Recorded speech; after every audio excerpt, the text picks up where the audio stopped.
Eu quero partilhar com vocês o texto que está em Jó, capítulo 1. Jó, capítulo 1, versos 6 a 12.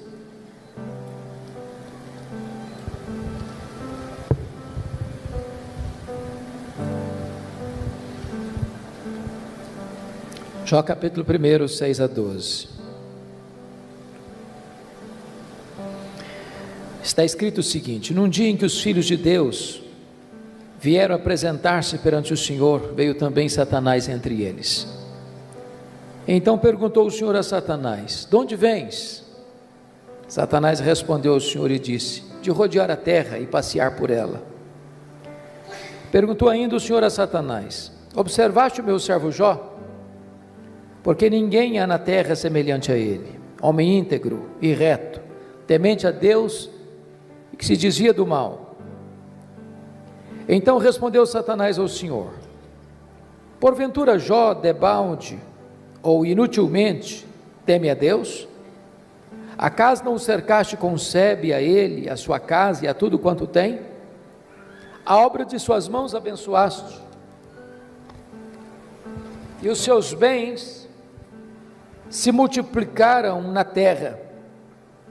Estende, porém, a tua mão e toca-lhe em tudo quanto ele tem, e verás se não blasfema contra ti na tua face. Disse o Senhor a Satanás: eis que tudo quanto ele tem está em teu poder, somente contra ele não estendas a tua mão. E Satanás saiu da presença do Senhor. Agora capítulo 2, versos de 1 a 6, por favor. No dia em que os filhos de Deus vieram apresentar-se perante o Senhor, veio também Satanás entre eles apresentar-se perante o Senhor. Então o Senhor disse a Satanás: de onde vens? Respondeu Satanás ao Senhor e disse: de rodear a terra e passear por ela.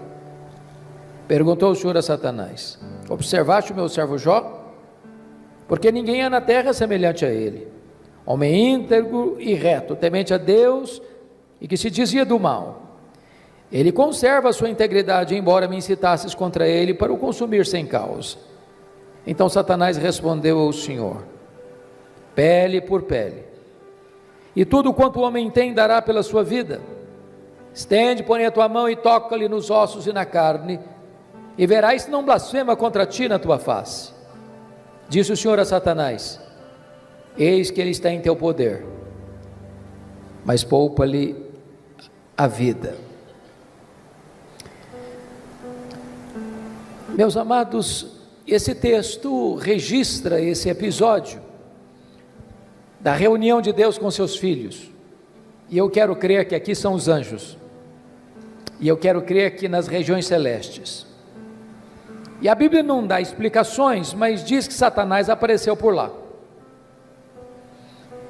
e é curioso que quem começa a conversa é Deus, perguntando para Satanás assim: de onde vens?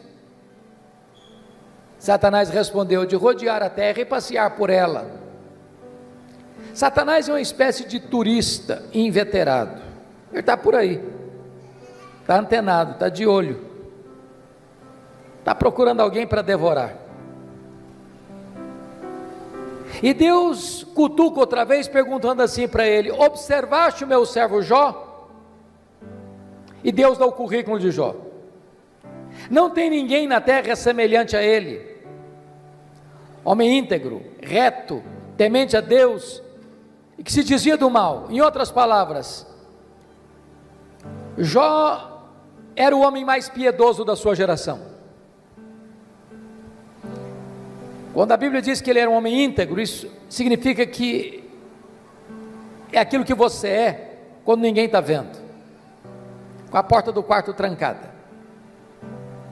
Quando diz que ele é um homem reto, significa que ele é exatamente aquilo que as pessoas estão percebendo, um homem que tem uma vida pautada pela verdade e pela justiça.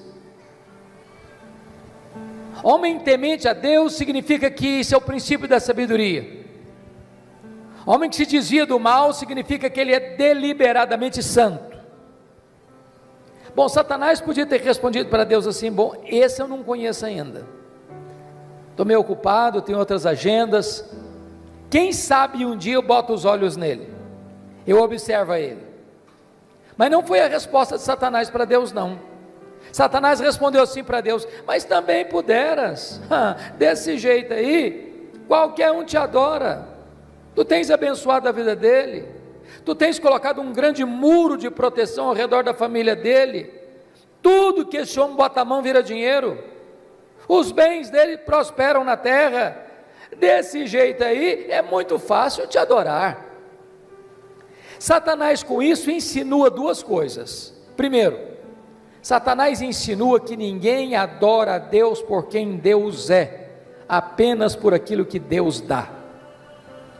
Satanás insinua que Jó só adora a Deus por causa das bênçãos que recebe de Deus e não por causa do caráter de Deus. Satanás insinua que Deus precisa subornar as pessoas com bênçãos para receber delas adoração. Satanás insinua mais, que Jó não é honesto quando ele serve a Deus, que Jó descobriu que religião dá lucro, que é um bom negócio, e que ele só serve a Deus porque com isso ele recebe determinados benefícios que de outra forma não receberia. Com isso, Satanás está levantando aqui duas teses. Primeira tese: ninguém ama mais a Deus do que o dinheiro. Segunda tese: ninguém ama mais a Deus do que a família. O que um homem tem? Um homem tem bens, um homem tem família. Aí Satanás disse assim para Deus: toca no que ele tem, e verás se não blasfema contra ti na tua face, e verás se toda esta fidelidade de Jó não cai por terra.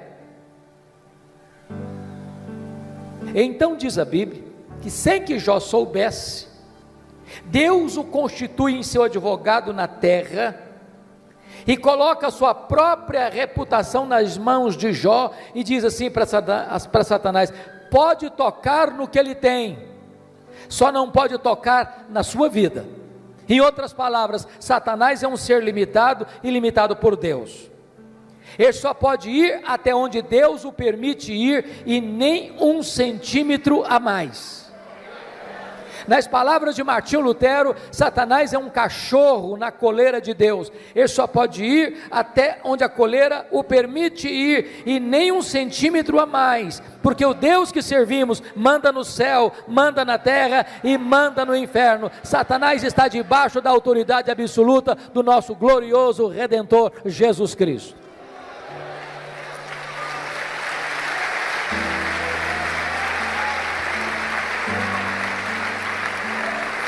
Com a permissão de Deus, Satanás, porém, sai dali para provocar um verdadeiro terremoto na vida de Jó. Convido você a olhar no versículo 3, 1:3, porque Jó não era apenas o homem mais piedoso, conforme diz o versículo 8, mas conforme diz o versículo 3, está escrito assim: depois de quantificar os bens que ele possuía, está escrito: de maneira que este homem era o maior de todos os do Oriente. Sabe o que significa isso? Ele era o homem mais rico da sua geração. Cai um mito aqui: não é pecado ser rico. Você pode ser o homem mais rico e ao mesmo tempo o mais piedoso. O problema não é ser rico, o problema não é ter dinheiro, o problema é o dinheiro nos ter. O problema não é ter dinheiro no bolso, o problema é entronizar o dinheiro no coração. O problema não é o dinheiro, o problema é o amor do dinheiro. Mas não obstante Jó ser o homem mais rico da sua geração, veja você comigo, que nos versos 14, 15 e 16, Satanás vai usar os sabeus, Satanás vai usar os caldeus, Satanás vai usar o fogo, para destruir tudo que Jó tinha de uma maneira abrupta e rápida. O homem mais rico entra em colapso financeiro, o homem mais rico quebra, vai à bancarrota. Bom, você e eu conhecemos gente que por muito menos dá um tiro na cabeça. por muito menos blasfema contra Deus. A grande pergunta é: será que a tese de Satanás era verdadeira? Será que Jó amava mesmo mais a riqueza e o dinheiro do que a Deus? Será que Jó blasfemaria mesmo contra Deus? Será que a tese de Satanás era verdadeira? A resposta, confira comigo, está no versículo 21. Ele diz o seguinte: nu saí do ventre de minha mãe, nu voltarei. Sabe o que ele está dizendo? Eu não trouxe nada para este mundo, não vou levar nada deste mundo, portanto o que eu granjeei entre o berço e a sepultura não é a razão da minha vida. Eu adoro a Deus não por aquilo que Deus dá, eu adoro a Deus por quem Deus é. Eu não adoro a Deus por causa das bênçãos de Deus, eu adoro a Deus por causa do caráter de Deus. E aqui Jó derrota a primeira tese de Satanás. Ele prova que ele ama mais a Deus do que o dinheiro. Mas tem uma segunda tese: ninguém ama mais a Deus do que a família. Se você ler capítulo 1, versículo 5, você vai notar que Jó era um pai exemplar. Mesmo sendo muito rico e tendo uma agenda tão congestionada, e mesmo tendo 10 filhos e todos eles adultos, e Jó costura a unidade dos filhos. E há uma coisa curiosíssima aqui, já que nós temos pais e filhos aqui, toda família que tem mais de um filho sabe disso. Os filhos não são naturalmente unidos. Quando você vê uma família unida, pode ter certeza, por trás tem um pai e tem uma mãe que trabalha para que os irmãos sejam amigos.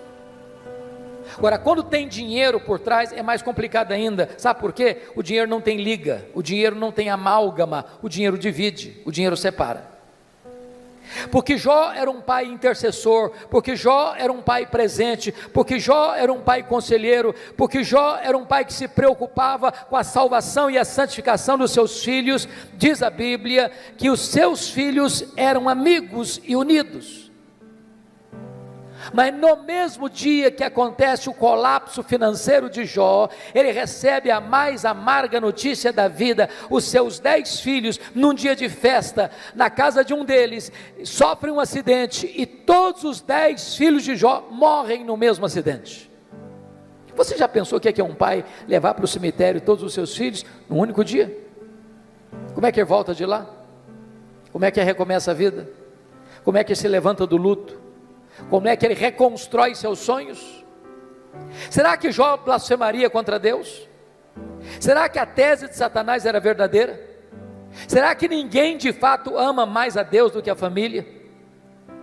Será que de fato Satanás tinha razão e Jó se voltaria contra Deus para blasfemar contra ele?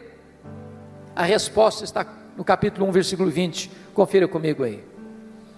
Diz o texto que logo que Jó recebe essa notícia, ele se levanta, rasga o seu manto, rapa a cabeça, lança-se em terra e disse: o Senhor Deus deu, o Senhor Deus tomou, bendito seja o nome do Senhor. Ele prova que ama mais a Deus do que a família. Ele prova que ele serve a Deus não por aquilo que Deus dá, mas por quem Deus é. Ele derrota a segunda tese de Satanás. Ele prova que ele ama mais a Deus do que a sua própria família. Mas agora vem o capítulo 2, e novamente Deus está lá com seus filhos, e Satanás aparece por lá. E é curioso que é Deus quem começa de novo perguntando do mesmo jeito: de onde vens? Satanás respondeu assim: de rodear a terra e passear por ela. Sabe o que significa isso? Satanás está dizendo o seguinte: estou fazendo o que eu sempre fiz, não mudei a minha agenda, estou por aí, estou de olho, estou antenado, estou procurando uma brecha, estou procurando alguém para devorar. E Deus pergunta de novo: observaste o meu servo Jó? E dá o currículo de Jó sem alterar uma vírgula. Não tem ninguém na terra semelhante a ele, homem íntegro, reto, temente a Deus, que se dizia do mal. E Deus diz: me incitasses contra ele para o destruir sem causa, mas ele permanece íntegro. Sabe o que Deus está dizendo para Satanás? Satanás, suas teses são mentirosas, suas teses são falsas. Você diz que ninguém ama mais a Deus do que o dinheiro e do que a família, pois Jó provou que me ama mais do que ao dinheiro, provou que me ama mais do que a família, Jó derrotou as suas teses, Satanás. Então Satanás levanta uma terceira tese: pele por pele, e tudo que o homem tem dará pela sua vida. Toca-lhe nos ossos, toca-lhe na carne, e verás se não blasfema contra ti na tua face. A terceira tese de Satanás é essa: ninguém ama mais a Deus do que a si mesmo. Sem que Jó soubesse, mais uma vez Deus o constitui em seu advogado na terra e diz para Satanás: pode tocar nos ossos dele, pode tocar na carne dele, só não podes tirar a vida dele. Satanás ainda é um ser limitado e limitado por Deus. Ele só pode ir até onde Deus o permite ir, e nem 1 centímetro a mais. Satanás sai dali, diz a Bíblia, e coloca uma doença maligna em Jó, do alto da cabeça à planta dos pés. Este homem que já está falido e enlutado, agora fica doente. Seu corpo vira uma chaga aberta, uma ferida viva. Bolhas de pus começam a se formar no seu corpo. E diz a Bíblia que Jó precisa morder nessas bolhas de pus para aliviar sua dor. Sua pele vai ficando necrosada.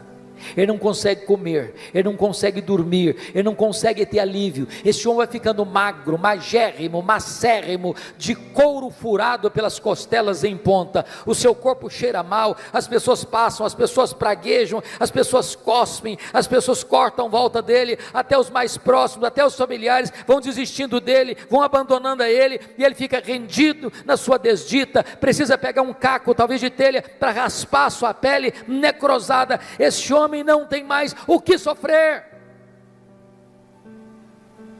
Nesta hora, diz a Escritura, que a sua mulher se aproxima dele e pergunta: ainda conservas a tua integridade, Jó? Amaldiçoa a Deus e morre, acaba com isso, tenha pelo menos coragem e dignidade de tirar a sua vida. E ele responde para ela: tu falas como uma louca, tendo nós recebido o bem de Deus, não receberíamos também o mal? Está escrito que em tudo isso Jó não pecou contra Deus com os seus lábios. Ele reprova a terceira tese de Satanás. Ele prova que ama mais a Deus do que a si mesmo. Ele prova que ele serve a Deus não por aquilo que Deus dá, mas por quem Deus é, não por causa das dádivas de Deus, mas por causa do caráter de Deus. Mas aí confira comigo, capítulo 2, versículo 11. Vem os amigos, Elifaz, Bildade e Zofar combinaram ir condoer-se de Jó e consolá-lo. Diz o texto que, levantando-se de longe os olhos, não reconheceram Jó, e ergueram a voz e choraram. Cada um rasgou o seu manto, lançava-se pó ao ar sobre a cabeça. Sentaram-se com Jó na terra 7 dias e 7 noites, e nenhum lhe dizia palavra alguma, pois viam que a sua dor era muito grande. Então eu faço uma pergunta a vocês: esses 3 amigos, de fato eram amigos de Jó?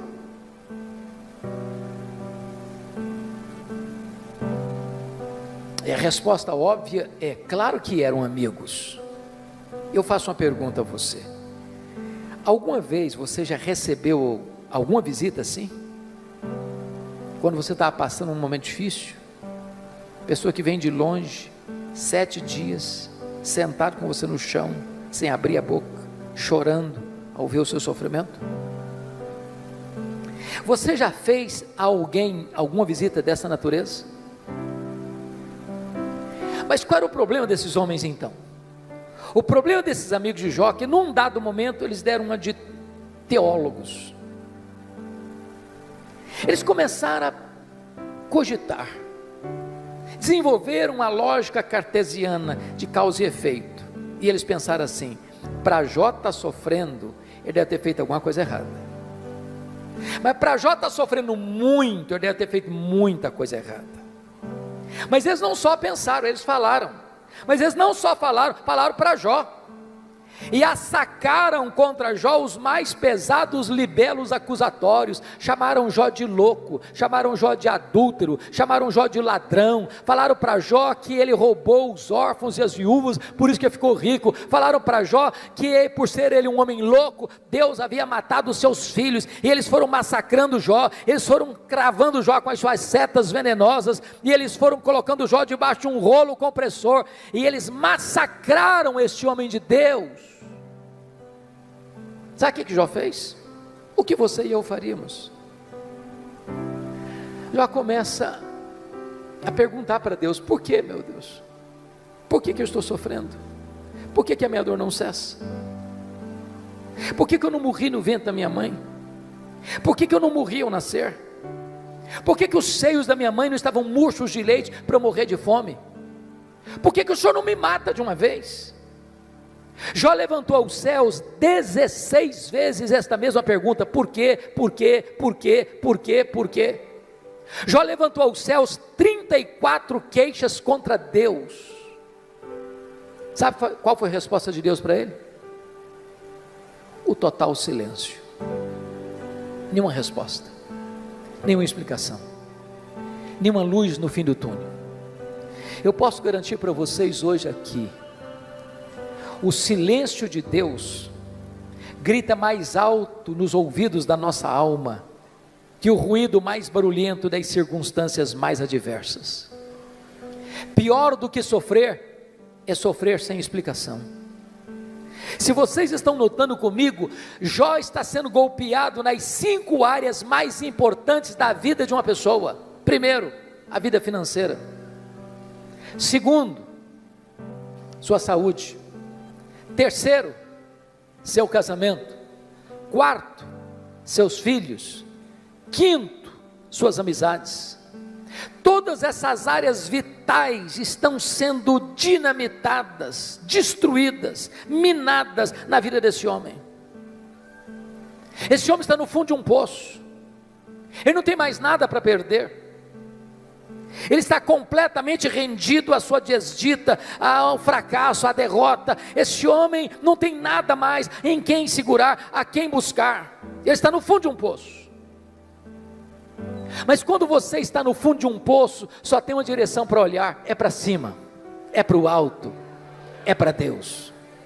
Esse homem perdeu os seus bens, esse homem perdeu a sua saúde, esse homem perdeu o apoio da sua mulher, esse homem enterrou os seus filhos, esse homem perdeu o apoio de seus amigos, esse homem olha para todo lado e tudo é ruína na vida dele, mas esse homem não perdeu uma coisa: esse homem não perdeu a sua confiança em Deus.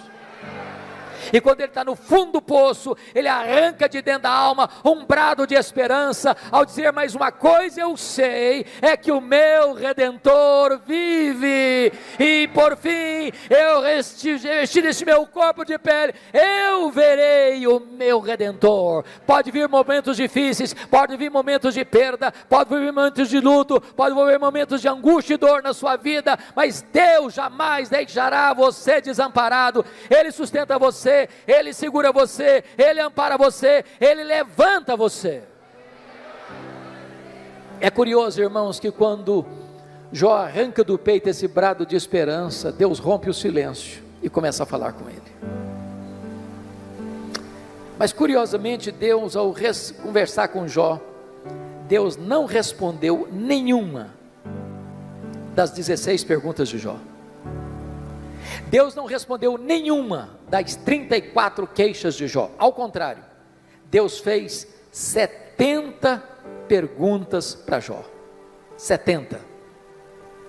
Todas perguntas retóricas, que não dava para responder.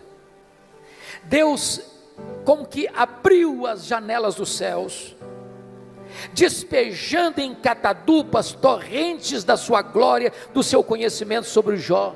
da sua majestade, do seu poder.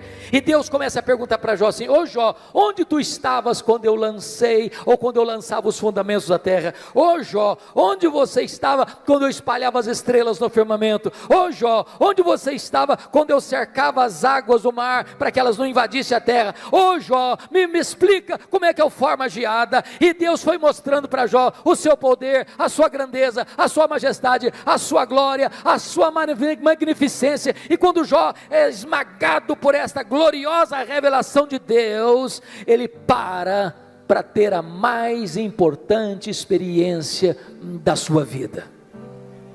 E eu gostaria de contar para você como é que ele teve essa experiência. Então vá comigo agora, por favor, para o capítulo 42 de Jó, porque aí algumas revelações que mostram a experiência desse homem com Deus, que pode ser nesta noite a sua experiência com Deus. Primeira coisa que Jó reconheceu, quando Deus se revelou a ele, está aí no versículo de número 2, então respondeu Jó ao Senhor: bem sei que tudo podes. Ele reconheceu a onipotência de Deus. Preste bem atenção nisso. Você e eu temos fraquezas indisfarçáveis. Como o bispo Júlio disse agora há pouco, a gente tem que ler. Crente precisa ler.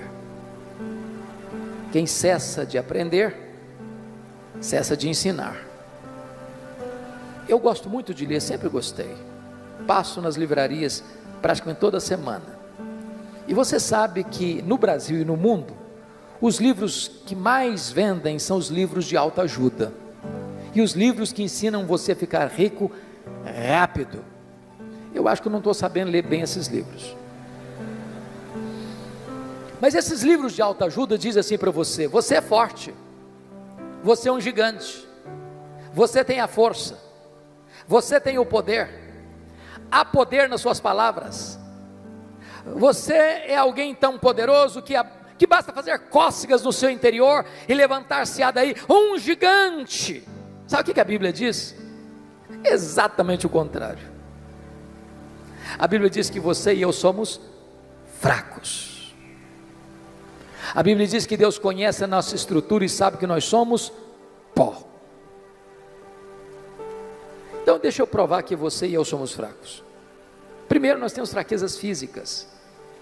Ou gente, querendo ou não, gostando ou não, o tempo vai esculpindo algumas rugas no nosso rosto indisfarçáveis. As mulheres mais espertas do que os homens usam alguns recursos interessantes, como os bons cosméticos, dão uma boa disfarçada. Daqui a pouco, uma boa cirurgia plástica ajuda muito. Mas chega um momento que, ainda que Pitangui ressuscitasse dentre os mortos, não teria jeito mais. As pernas ficam bambas, os braços descaídos, os joelhos trôpegos, os olhos embaçados. E diz os entendidos que cada fio de cabelo branco que brota na nossa cabeça é a morte chamando-nos para um duelo. Eu acho até um exército acampado ao meu redor.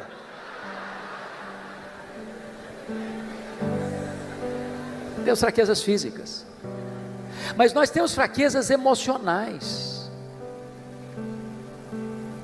Quantos de nós, nas noites mais escuras da alma, gemendo e chorando, dissemos para Deus: oh meu Deus, eu não aguento mais, o Senhor estende a mão para mim e eu pereço. Temos fraquezas emocionais, mas nós temos fraquezas morais.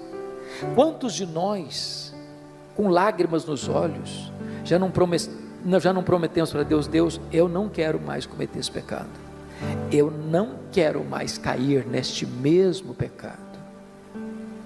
Daqui a pouco você se flagra cometendo o mesmo pecado. Não é porque faltou para você honestidade e sinceridade, não, faltou para você poder. Somos fracos, mas nós temos fraquezas espirituais. Nós somos um ser contraditório, ambíguo, paradoxal. Paulo diz que o bem que eu quero fazer, esse eu não faço, o mal que eu não quero, esse eu pratico. Somos fracos, mas é maravilhoso você poder afirmar como Jó: mas o meu Deus tudo pode. Para Ele não tem doença incurável, para Ele não tem vida irrecuperável, para Ele não tem perdão que Ele não possa perdoar, para Ele não tem casamento que Ele não possa restaurar, para Ele não tem família que Ele não possa reerguer, para Ele tudo é possível, Ele pode tudo quanto Ele quer, Ele tudo pode. Portanto, irmãos, não tem nada mais importante para a família do que relação pais e filhos, filhos e pais, marido e mulher, mulher e marido, irmãos e irmãos, do que saber quem é o Deus que nós servimos, quão grande é o Deus que nós adoramos. A pergunta que eu faço a você nesta noite é: quem é o seu Deus? Quão grande é o seu Deus? Quão majestoso é o seu Deus? Quão poderoso é o seu Deus? Quanto pode o seu Deus? A.W. Tozer, que foi um dos mais importantes escritores do século XX, diz que o maior problema da igreja contemporânea, ele estava falando da igreja lá do século passado, mas é o problema nosso ainda hoje. Ele disse que o maior problema nosso é que nós passamos a maior parte do tempo medindo, tomando o nosso próprio pulso e olhando para o nosso próprio umbigo, quando o nosso papel é conhecer a Deus e prosseguir em conhecê-lo, porque o povo que conhece a Deus é um povo forte, diz a Escritura. Quem é o seu Deus? Quão grande é o seu Deus? Quando o profeta Isaías estava pensando sobre isso, ele diz: o meu Deus é aquele que mede as águas na concha da sua mão, o meu Deus é aquele que pesa o pó das montanhas em balança de precisão, o meu Deus é aquele que espalha as estrelas no firmamento, e por ser forte em força e grande em poder, quando as chama pelo nome, nenhuma delas vem a faltar. O meu Deus é aquele que olha para as grandes potências econômicas e militares da terra e considera todas essas nações como um pingo que cai de um balde, como um pó numa balança de precisão, como um vácuo, como nada, como menos do que nada, pois este é o seu Deus. Agora pergunte para um astrônomo: qual é o tamanho desse universo que ele mediu a palmos? Pergunte. Sabe qual é a resposta dele? Eu não sei. E quando esse astrônomo diz eu não sei, ele não está confessando uma ignorância absoluta, não. É porque nenhum homem, por mais robusto que seja o seu conhecimento, por mais peregrina que seja a sua capacidade mental, é capaz de afirmar com precisão qual é o tamanho do universo. Isso é uma matéria em estudo ainda. O que eles já sabem é que o nosso universo tem mais de 93 bilhões de anos-luz de diâmetro. E o que significa isso? Significa que se você voar a velocidade da luz, 300 mil quilômetros por segundo, nessa velocidade, você demoraria mais de 93 bilhões de anos para ir de uma extremidade à outra do universo. Pois o seu Deus é maior do que isso. Ele criou tudo isso. Não tem um centímetro desse universo onde eu não posso dizer: isso aqui é meu, eu criei isso aqui, sou dono disso aqui. Este é o seu Deus. Pergunte a um astrônomo quantas estrelas existem. Sabe qual é a resposta dele? Eu não sei. O que eles já sabem e afirmam é que há mais estrelas no firmamento do que todos os grãos de areia de todas as praias e desertos do nosso planeta. Vá um dia à praia, encha a concha da sua mão de areia, leve para casa, bote numa tábua de vidro e tenha paciência de contar quantos grãos de areia você consegue botar na concha da sua mão. Pois há mais estrelas do que todos os grãos de areia de todas as praias e desertos do nosso planeta. Mas o seu Deus não apenas criou todas elas, o seu Deus batizou cada uma delas pelo nome. E por ser forte em força e grande em poder, quando as chama pelo nome, nenhuma delas vem a faltar. Este é o seu Deus, Ele tudo pode.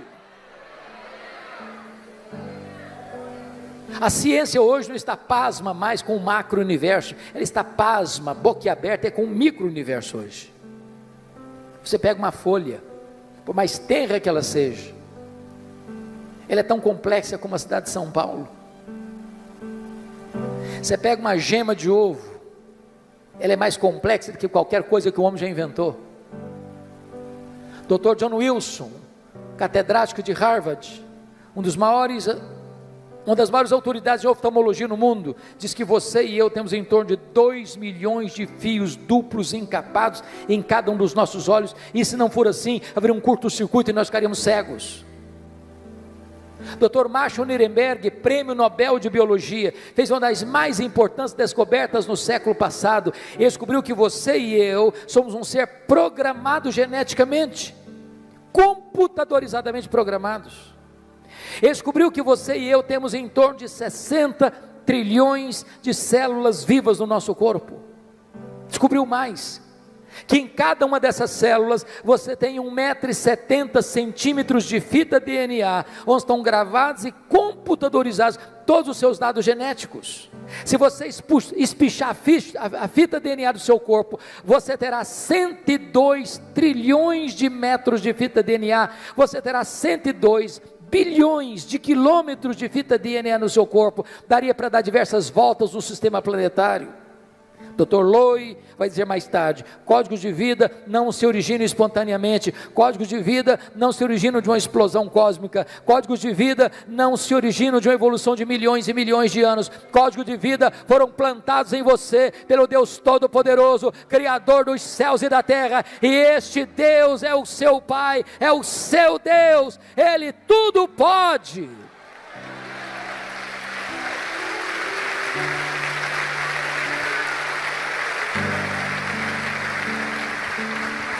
Deixa eu ilustrar isso de maneira mais simples. Um pai caminhava com seu filho de 4 anos pela rua. Eu acho que todos vocês concordam comigo que toda criança parece que fez um curso de pós-doutorado em perguntas difíceis. Não conheço ninguém que faça perguntas mais difíceis do que as crianças. E o menino perguntou para o pai assim: papai, qual é o tamanho de Deus? O pai engasgou. Não tinha uma resposta pronta para um menino de 4 anos. Ficou em silêncio. Continuou caminhando. Daqui a pouquinho ele escuta os roncos das turbinas de um avião supersônico lá nas alturas excelsas. O pai diz: filho, olha para cima. Você está vendo aquele avião? O filho disse: sim, papai, estou vendo. O pai perguntou: qual é o tamanho daquele avião, meu filho? O menino respondeu: pequeno, papai, muito pequeno. Estava muito longe. O pai pegou o menino, levou para o aeroporto. Lá tinha um jumbão de mais de 400 passageiros estacionado. O pai chegou bem perto e perguntou: está vendo esse avião, filho? Estou vendo, papai. Qual é o tamanho desse avião, filho? Grande, esse é muito grande, papai. O pai disse: filho, pois Deus é do mesmo jeito. Se você está longe de Deus, meu filho, Deus parece pequeno para você, aí os seus problemas ficam enormes. Mas se você está perto de Deus, meu filho, aí Deus é grande para você, aí os seus problemas ficam pequenos. Agora eu sei que tudo podes. A segunda coisa que Jó descobriu, irmãos, está aí no versículo 2 ainda: e nenhum dos teus planos pode ser frustrado. Preste bem atenção nisso. Você e eu não cremos em acaso, você e eu não cremos em sorte, você e eu não cremos em azar, você e eu não cremos em determinismo cego, você e eu não cremos em misticismo, você e eu não cremos em olho gordo, você e eu cremos que a mão de Deus dirige o nosso destino. Pode ter certeza disso. Se você está passando um momento difícil, se você está passando por um vale, se você está passando por uma prova, se você está passando por um momento amargo, seja financeiro, seja de saúde, seja na sua família, isso não pegou Deus de surpresa, isso não desfez os propósitos de Deus na sua vida. Deus está trabalhando por você e não contra você. Sabemos que todas as coisas cooperam para o bem daqueles que amam a Deus. Se Ele está permitindo você passar por uma luta, Ele tem um plano, Ele tem um propósito, Ele vai transformar tudo isso para o seu bem, e você vai ficar mais maduro, e você vai ficar mais parecido com o Senhor Jesus Cristo.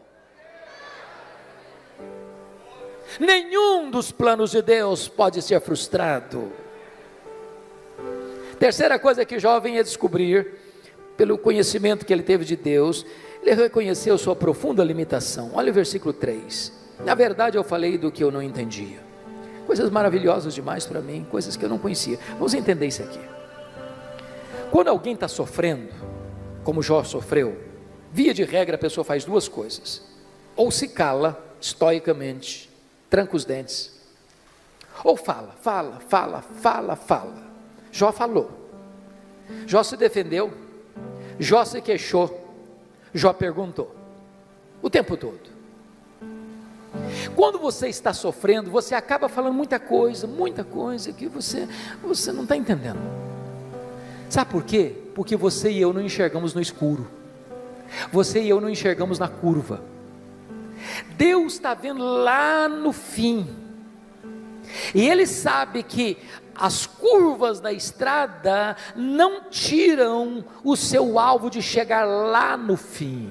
O fim é a sua glória, o fim é o céu, o fim é a bem-aventurança, o fim é a vitória do mal, é a vitória do bem sobre o mal, é a vitória da verdade sobre a mentira, é a vitória de Jesus Cristo sobre o diabo. O fim é Jesus Cristo colocando todos os seus e os nossos inimigos debaixo dos seus pés, e nós com Ele, sem dor, sem lágrima, sem luto, reinando com Ele para sempre.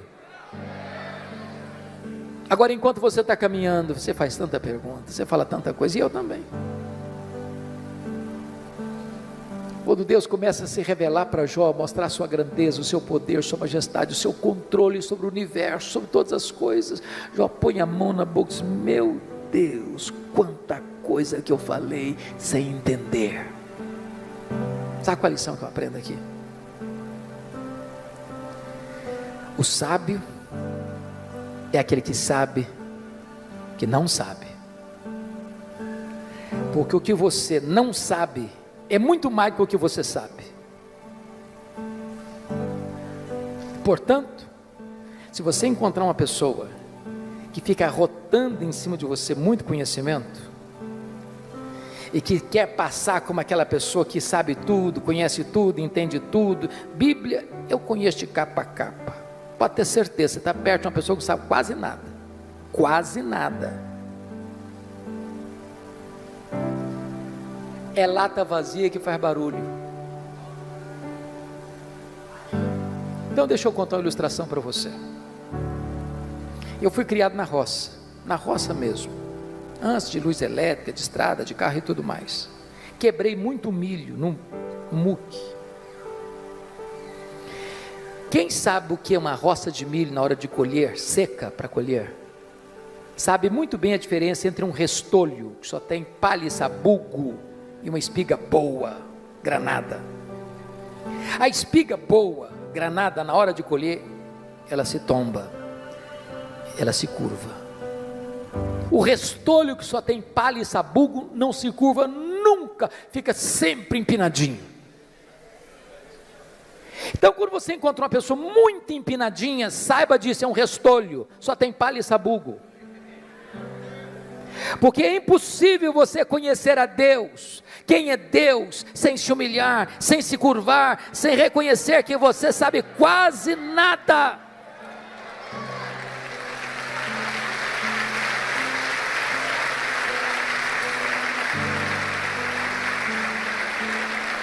Quarta coisa que Jó descobriu que mudou a vida dele, ele reconheceu o seu limitado conhecimento de Deus. Olha o versículo 5 comigo.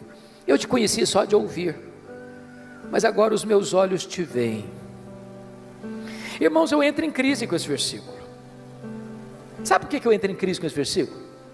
Lá no capítulo 1, versículo 8, Deus disse sobre esse homem aí: não tem ninguém na terra semelhante a ele, homem íntegro, reto, temente a Deus, se desvia do mal. Isso não é rasgação de seda de amigo, não. Quem está dizendo isso é Deus. Deus não tem uma opinião a seu respeito, Deus tem um diagnóstico. Agora, como é que esse homem, que Deus chama do homem mais piedoso da sua geração, pode fazer uma declaração dessa?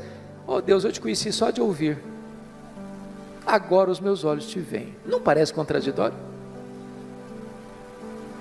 Mas para entender isso, eu vou fazer uma pergunta para você. Você conhece a Deus? Conhece mesmo? quanto você conhece? Quanto? Eu explico. Havia um homem que nunca tinha visto o mar. Brincando, eu acho que ele era mineiro. Um dia ele faz uma viagem para o litoral e vê o mar, e ele fica encantado. Ele diz: agora eu conheço o mar. Aproxima-se dele um marujo, com a pele tostada de sol e sal, por viver nas procelas do mar, e diz: eu também conheço o mar. Qual a diferença entre eles? Você conhece a Deus? Quanto você conhece a Deus? João 17,3 diz que a vida eterna é esta: conhecer a Deus e a Jesus Cristo, a quem enviaste. Sabe de uma coisa? Que a própria essência da vida eterna é conhecer a Deus. Sabe o que você vai estar fazendo no céu depois que você tiver 1000 anos lá na glória? Você vai estar conhecendo a Deus. Sabe o que você vai estar fazendo no céu depois que você tiver 1 bilhão de anos lá na glória? Você vai estar conhecendo a Deus. Sabe o que você vai estar fazendo no céu depois que você tiver 1 trilhão de anos lá na glória? Você vai estar conhecendo a Deus. Jamais haverá um tempo na eternidade onde você possa dizer: conheço tudo de Deus, não tem mais nada para conhecer, agora eu vou botar a vida no piloto automático. Deus é inesgotável em seu ser. O céu vai ser dinâmico. A Bispo Júlia, há poucos dias eu tomei um susto. Uma menina adolescente da igreja chegou para mim e disse assim: pastor. Falei: pois não, filha. Ela disse assim: eu não quero ir para o céu não. Eu tomei um susto. Disse: como? Eu não quero ir para o céu não. Falei: mas você está maluca? O que aconteceu? Não, eu não quero ir não. Falei: então me explica esse negócio. Ah, pastor, a ideia de céu que eu tenho, sabe o que é? Que eu vou estar numa nuvem branca, com a harpa na mão, tocando, cantando, tocando. Ah, eu não aguento essa vida inteira não. Eu quero coisa nova para a minha vida. Tem gente que acha que o céu vai ser chato. Se você não gosta de trabalhar, você está encrencado. Sabe por quê? Que a Bíblia diz que lá no céu nós vamos trabalhar. Seus servos o servirão. Agora pense comigo que nesse corpo frágil, que fica cansado, que fica doente, que fica velho, que fica caquético, nós conseguimos fazer coisas tão fantásticas, e diz Einstein que nós não usamos nem 10% do nosso potencial. Você já imaginou que nós não vamos poder fazer com um corpo 100% turbinado pela glória de Deus? Diz a Bíblia que você e eu vamos ter um corpo semelhante ao corpo da glória do Senhor Jesus Cristo. Jesus entrava na casa fechada sem precisar abrir a porta. Jesus saía de Jerusalém, aparecia lá na Galileia sem precisar percorrer o trecho. Jesus subiu o assunto aos céus fisicamente. E eu pergunto para você: qual a distância da terra ao céu? Com que velocidade Jesus foi para o céu? Porque se ele foi para o céu na velocidade da luz, 300 mil quilômetros por segundo, depois de 2000 anos, ele está logo ali na esquina ainda. O que significa isso? A Bíblia diz que nós vamos ser como os anjos, não que nós não vamos ter um corpo, mas significa que nós vamos viver numa nova dimensão. Eu pergunto a você: com que velocidade um anjo vem do céu à terra? Jesus Cristo disse para Pedro lá no Getsemane: guarda essa espada, porque se eu precisasse de ajuda, eu rogaria ao Pai, Ele me mandaria mais de 12 legiões de anjos, mais de 72 mil anjos. Com que velocidade eles viriam? Os anjos não estão mais, não precisam e não estão presos às mesmas leis que nos governam aqui, pois o nosso corpo de glória vai ser assim. Nós vamos estar lá, nós viremos cá, nós subiremos, nós desceremos com a mesma velocidade, porque nós habitaremos novos céus e nova terra, e nós vamos conhecer a Deus, e nós vamos glorificar a Deus, e nós vamos trabalhar para Deus, e nós vamos amar a Deus, e nós vamos fruir a presença de Deus. Agora eu entendo Jó. Agora eu entendo Jó, ele está só arranhando a superfície, e você e eu também, tem muito mais, tem infinitamente mais. Então continua a ordem do profeta: conheçamos e prossigamos em conhecer ao Senhor. A última coisa que mudou a vida de Jó, confira comigo, está no versículo 6. Por isso eu me abomino e me arrependo no pó e na cinza. Ponto. ponto, ponto, ponto, ponto. Não entendi nada de novo. Muito difícil. Como é que eu vou entender esse homem que o próprio Deus diz que ele é o mais piedoso, está se abominando e se arrependendo no pó e na cinza? Eu esperava uma confissão dessa de um ladrão, de um assassino, mas do homem mais piedoso. É chocante. Explicação: as pessoas que mais lamentam e choram os seus pecados não são as que mais pecam, são as que mais perto de Deus andam. Quem está longe de Deus, irmãos, nem convicção de pecado tem. Quanto mais você conhece a Deus, quanto mais você anda com Deus, quanto mais intimidade você tem com Deus, mais você vê a enormidade do seu pecado e mais você lamenta pelo seu pecado. Pois bem, veja comigo, por favor, agora o versículo 10. Ele é a chave hermenêutica deste livro. Mudou o Senhor a sorte de Jó, quando ele chorava pelos seus amigos, e o Senhor deu-lhe o dobro de tudo quanto antes possuía. Você já fez uma pergunta: por que Deus mudou a sorte de Jó enquanto este ou quando este orava pelos seus amigos? Você já fez essa pergunta? Por quê? Então deixa eu fazer uma pergunta para provocar. O que você sente quando alguém fala mal de você? Você fica feliz? Você celebra isso? Você chega na igreja e diz: bispo Júlio, eu estou tão feliz hoje. O que foi, filho? Não fala mal de mim, o senhor sabe que isso é uma delícia, eu estou tão feliz com isso. É assim que você reage? O que vocês acham que Jó sentiu quando os seus amigos disseram assim para ele: você é um ladrão, você é um adúltero, você é louco, você ficou rico porque você roubou os órfãos e as viúvas? O que vocês acham que Jó sentiu? Ficou feliz da vida? O que Jó fez? Jó se queixou, se defendeu, e quem se defende, sabe o que tem no coração às vezes? Mágoas, dores, ressentimentos. Sabe o que Deus está falando para esse homem? Meu filho, saia dessa arena da autodefesa, meu filho. Entre, meu filho, na brecha da intercessão. Enquanto você ficar se defendendo, Jó, vai ter mágoa no seu coração, mas quando você começar a orar por esses homens que acusaram você, você vai ficar curado, você vai ficar liberto, você vai ser restaurado. Sabe o que aconteceu? As 5 áreas que Satanás tentou destruir na vida de Jó, Deus restaurou todas elas. Bendito seja Deus. Primeira área que Deus restaurou, confira comigo lá no versículo 16, Deus restaura a saúde de Jó.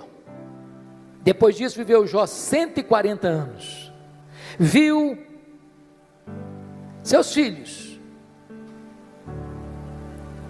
e aos filhos de seus filhos até a 4ª geração. Eu acho que não ficou nem cicatriz, nem sequela, completamente curado. Deus está aqui hoje, irmãos. Ele é o Jeová Rafá, Ele pode curar a sua enfermidade, Ele é Deus. Segunda área que Deus restaurou, versículo 12, área financeira. Se você comparar 1:3 com 42:12, você vai notar que Deus deu tudo em dobro. Eu quero dizer para você que Deus está aqui hoje, e Ele é o Deus da restituição. Ele pode restaurar a sua vida financeira, Ele pode levar você mais além na sua vida financeira. Ele é o Deus da restituição. Terceira área que Deus restaurou, área das amizades. Confira comigo os versículos 8, a partir do 8. Eu acho isso maravilhoso, bispo Júlio, porque os amigos de Jó que acusaram a Jó, Deus chega para eles e diz assim: vocês estão lembrados daquele homem que vocês criticaram, acusaram? Pois é, aquele homem é mais justo do que vocês. Então eu não vou ouvir a oração de vocês, vocês vão ter que ir lá naquele homem que vocês criticaram, para que aquele homem que vocês criticaram ore por vocês, e quando ele orar por vocês, eu vou restaurar vocês. Sabe o que Deus está fazendo aqui? Honrando Jó. Honrando Jó. Eu vou dizer uma frase aqui, se você esquecer tudo que eu falei, mas lembrar dessa frase, me dou por satisfeito. E a frase é essa: cuida bem da tua integridade, e Deus cuidará da tua reputação. Você não tem que se defender, você tem que viver com Deus, porque quando você vive com Deus, Deus defende você. Quando você vive com Deus, aqueles que criticaram você vão ter que voltar a você e mudar de opinião a seu respeito. Deus restaurou Jó, e Deus restaurou os amigos de Jó. Quarta área que Deus restaurou: o casamento. Porque a Bíblia não diz que casou com outra? Eu quero crer que restaurou o casamento com a mesma mulher. Agora, pense comigo com a cabeça de um brasileiro, só um pouquinho agora.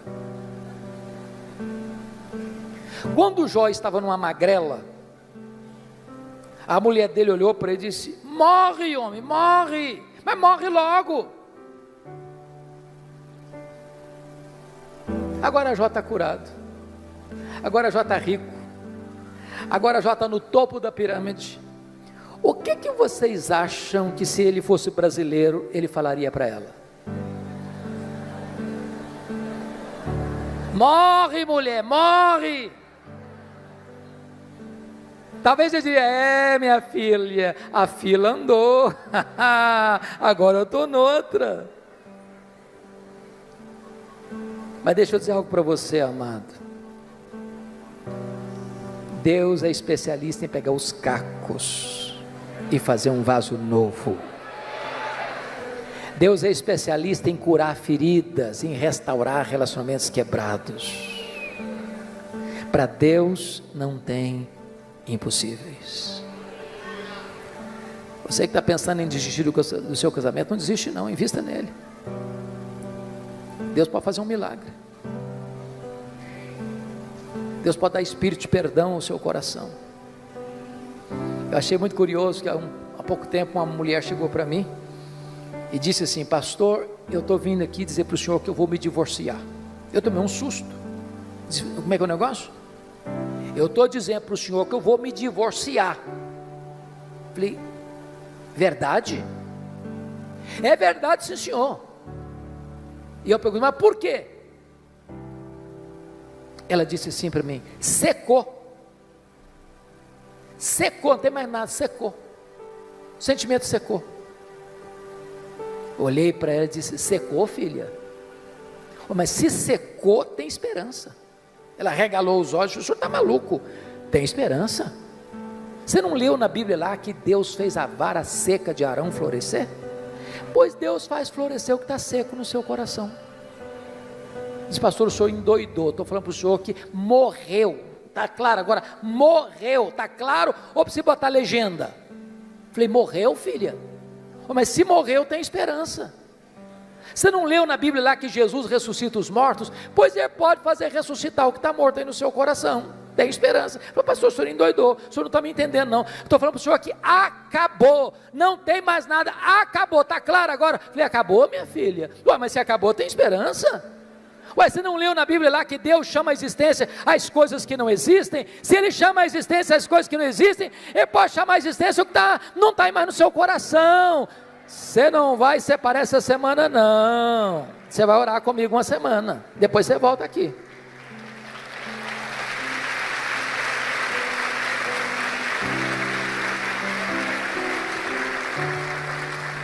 Depois de uma semana ela voltou e disse: pastor, acabou. Falei: acabou o que, filha? A vontade de divorciar. Estou animada. Deus está curando a minha alma e curando meu casamento. Com Deus não há impossíveis. Louvado seja o Senhor. A quinta e última área que Deus restaurou foram os filhos. Você nota comigo no capítulo 1, versículo de número 16, aliás, versículo 13, também teve outros 7 filhos e 3 filhas, que Deus restaura. Mas você pode fazer uma pergunta curiosíssima. Pastor, eu não estou entendendo. Se Deus devolveu tudo em dobro, e Jó antes tinha 10 filhos, quantos ele deveria ter agora? 20. Então não foi tudo em dobro.